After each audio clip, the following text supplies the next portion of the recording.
Olá, vamos examinar as Escrituras? Hoje eu quero conversar com vocês sobre a imortalidade da alma. Então vamos lá, vou colocar aí na tela.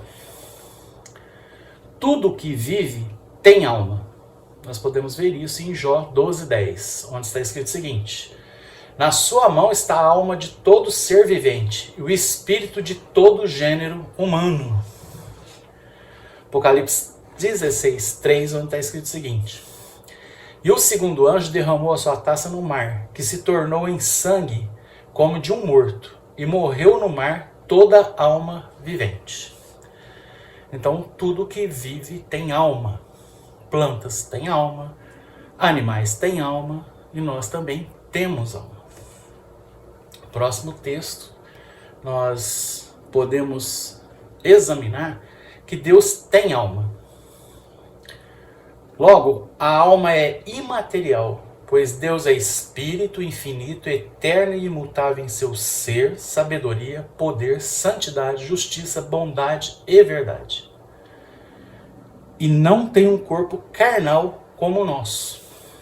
Logo, se Deus não tem um corpo carnal como o nosso e ele tem alma, isso significa que nós não somos alma vivente no sentido que alguns irmãos têm nos dito. Assim, nós podemos perceber em Mateus 12:18, nós lemos: eis aqui o meu servo que escolhi, o meu amado em quem minha alma se compraz. Farei repousar sobre ele o meu espírito, e ele anunciará juízo aos gentios. E Hebreus 10:38, onde diz: todavia o meu justo viverá pela fé, e se retroceder nele não se compraz minha alma. Deus tem alma, logo ele não pode ser uma alma vivente no sentido da união do espírito com o corpo. A união do espírito com o corpo não produz alma. Nós temos alma, nós não somos alma.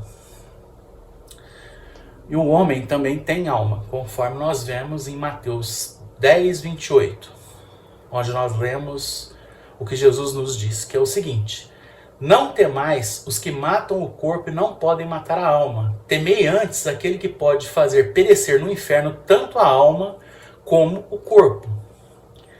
Como que é se nós somos alma vivente? Ou seja, se nós não existimos no momento que nós morremos, se nós deixamos de existir, nós só viveremos ou só teremos consciência na ressurreição. Como que fica esse versículo? Se nós não temos que temer aqueles que matam o corpo, mas nós temos que temer aquele que mata a alma, como está aqui, perecer no inferno tanto a alma como o corpo, ou seja, morrer no inferno tanto a alma como o corpo. Se é para temer aqueles que matam a alma e não aqueles que matam o corpo, então alma e corpo são coisas distintas. Não é a união dos dois que produz um ser vivente, mas um é uma coisa, é um corpo, o outro é um espírito, uma alma, um ser vivo. Tudo que vive, eu sou dicotomista, então para mim espírito e alma é a mesma coisa. Logo, o que está dizendo aqui é que nós somos corpo e temos uma alma ou temos um espírito. Aquele que pode matar ou fazer perecer tanto o corpo quanto a alma no inferno, que seria no Guena, na segunda morte, no lago de fogo, esse nós temos que temer. Lucas 23:43 nos fala da crucificação de Jesus, sobre Dimas. Então, o ladrão Dimas fala para Jesus: quando vieres no teu reino, lembra-te de mim. E Jesus diz: ainda hoje vos digo que estarás comigo no paraíso. Ou seja, 2000 anos atrás ele já estaria no paraíso. Agora, quem pega e coloca uma vírgula, em verdade vos digo hoje, estarás comigo no paraíso. Isso não tem menor cabimento. Em verdade vos digo hoje, não é amanhã. Em verdade vos digo amanhã. Ou em verdade vos digo ontem. Não. Se você está dizendo, só pode ser hoje. Então a tradução correta só pode ser: em verdade vos digo que hoje estarás comigo no paraíso.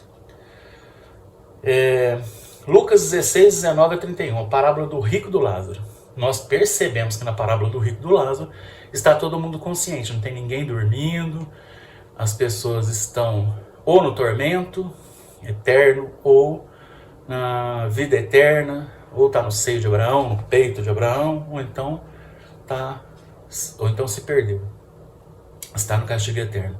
E outra coisa, se a vida é eterna, o castigo também é eterno. Se eterno significa um tempo sem fim, significando que a vida eterna é uma vida que não tem fim, o castigo eterno também é um tempo que não tem fim. Este castigo eterno, ele não é injusto, porque a pessoa vai ser castigada por aquilo que ela fez e que ela continua fazendo. Lembrando que no inferno eles continuarão pecando. Então o castigo vai sendo prolongado, porque continuarão pecando. No Monte da Transfiguração, nós vemos Moisés e Elias com Jesus lá. Moisés morreu, o corpo dele está na sepultura e eles aparecem na Transfiguração. Apocalipse 6, de 9 a 10, nós lemos o seguinte: quando ele abriu o quinto selo, vi debaixo do altar as almas daqueles que tinham sido mortos por causa da palavra de Deus e por causa do testemunho que sustentavam. Clamavam em grande voz, dizendo: até quando, ó soberano Senhor, santo e verdadeiro, não julgas nem vingas o nosso sangue dos que habitam sobre a terra?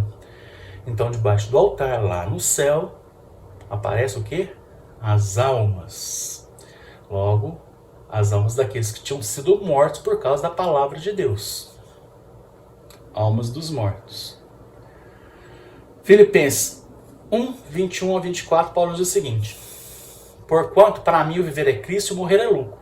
Entretanto, se o viver na carne traz fruto para o meu trabalho, já não sei o que hei de escolher. Ora, de um outro lado, estou constrangido, tendo o desejo de partir e estar com Cristo, o que é incomparavelmente melhor, mas por vossa causa é mais necessário permanecer na carne. Então, por um lado, ele está constrangido e achando que morrer é muito melhor, porque ele morre e vai estar com Cristo imediatamente, o que é infinitamente melhor. Mas por causa dessas pessoas da igreja de Filipos, ele prefere continuar vivo para ajudá-los. Será mais útil para eles. Agora, a alma, significando um ser vivente. Vamos ver Gênesis 2:7, onde nós lemos o seguinte: então formou o Senhor Deus ao homem do pó da terra, e ele soprou nas narinas o fôlego de vida, e o homem passou a ser alma vivente. O que significa? Significa que a tradução alma vivente, nesse texto, significa um ser vivo, um ser vivente. Então Deus soprou o fôlego de vida em Adão, ele passou a ser um ser vivo, e a partir daí, quando há a união do homem e da mulher, o óvulo junto com os espermatozoides gera um corpo e a alma, o corpo e o espírito da pessoa. Deus não cria novos espíritos, não cria novas almas. Ele só criou a primeira. A partir daí, somos nós mesmos, através das relações, que criamos tanto o corpo quanto a alma. Nós temos mais textos. Se não me engano, Zacarias 12:7, que fala que Deus quem colocou o espírito dentro do homem. E tem muitos textos. Tem muitos textos de ambos os lados. Essa é a questão. Eu não escolho as doutrinas de acordo com o meu gosto. Para o meu gosto, a doutrina da psicopaniquia, que é do sono da alma, ela é mais lógica e mais coerente. Mas, examinando as escrituras, eu não posso crer na psicopaniquia. Eu não posso crer que nós somos alma vivente e que, separado o espírito do corpo ou a alma do corpo, nós deixamos de existir momentaneamente até a ressurreição. Nós ficamos inconscientes até a ressurreição.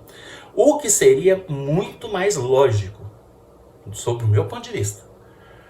Por quê? Porque se eu morro, eu já estou com Cristo no céu, como diz Paulo. Se eu já estou lá, para que vai ressuscitar e eu vou pegar um corpo novamente? Eu não faço a menor ideia. Não tem lógica? Acredito que não tem lógica. Então, às vezes eu ficava pensando assim, ou eu creio na imortalidade da alma, ou eu creio na ressurreição. Creio nos dois não faz sentido, não tem lógica.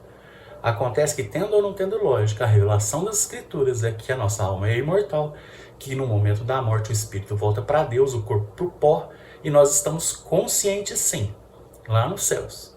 E assim, nós vimos nesses textos todos que não tem como nós acreditarmos diferente disso que eu estou citando aqui, mostrando e ensinando para vocês. Eu creio realmente na imortalidade da alma, porque é o que as Sagradas Escrituras nos ensinam. Amém.